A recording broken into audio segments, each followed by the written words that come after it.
Hi friends, Suma cooking ಚಾನಲ್ಗೆ ಸ್ವಾಗತ. ಬೆಂಡೆಕಾಯಿ ಸಾಂಬಾರು ಮಾಡುವ ವಿಧಾನ. ಒಣಮೆಣಸಿನ್ಕಾಯಿ, ಬೆಳ್ಳುಳ್ಳಿ, ಒಂದು ಈರುಳ್ಳಿ, 2ರಿಂದ 3 ಟೊಮೊಟೊ, ಸ್ವಲ್ಪ ಕೊತ್ತಂಬರಿ, ಒಂದು ಬೌಲ್ ತೆಂಗಿನಕಾಯಿ ತುರಿ, ಸ್ವಲ್ಪ ಹುಣಸೆಹಣ್ಣು, ಹುಳಿಗೆ ಇದಷ್ಟನ್ನು ಮಿಕ್ಸಿಗೆ ಹಾಕಿ ರುಬ್ಬಬೇಕು.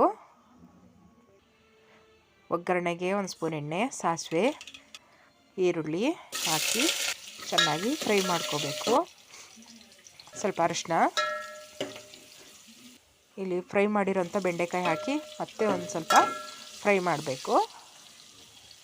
ಈಗ ರುಬ್ಬಿರುವಂಥ ಮಸಾಲೆ ಹಾಕಬೇಕು. ಹಾಕಿ ಚೆನ್ನಾಗಿ ಕಲಸಿಕೊಳ್ಳಬೇಕು. ಮನೆಯಲ್ಲೇ ಮಾಡಿರೋಂಥ ಸಾಂಬಾರು ಪೌಡರ್ 2 ಚಮಚ, ರುಚಿಗೆ ತಕ್ಕಷ್ಟು ಉಪ್ಪು, ಚೆನ್ನಾಗಿ ಕಲಸಿಕೊಳ್ಳಿ. ಚೆನ್ನಾಗಿ ಹಸಿ ವಾಸನೆ ಹೋಗುವವರೆಗೂ ಕುದಿಸ್ಕೋಬೇಕು.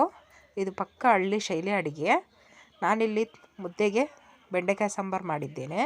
ನೀವು ಮನೇಲಿ ಟ್ರೈ ಮಾಡಿ, ರುಚಿ ಹೇಗಿದೆ ಅಂತ ಕಮೆಂಟಲ್ಲಿ ತಿಳಿಸಿ. ಪ್ಲೀಸ್ ನನ್ನ ಚಾನಲ್ಗೆ ಯಾರು ಸಬ್ಸ್ಕ್ರೈಬ್ ಆಗಿಲ್ಲ, ಸಬ್ಸ್ಕ್ರೈಬ್ ಆಗಿ ಪ್ಲೀಸ್.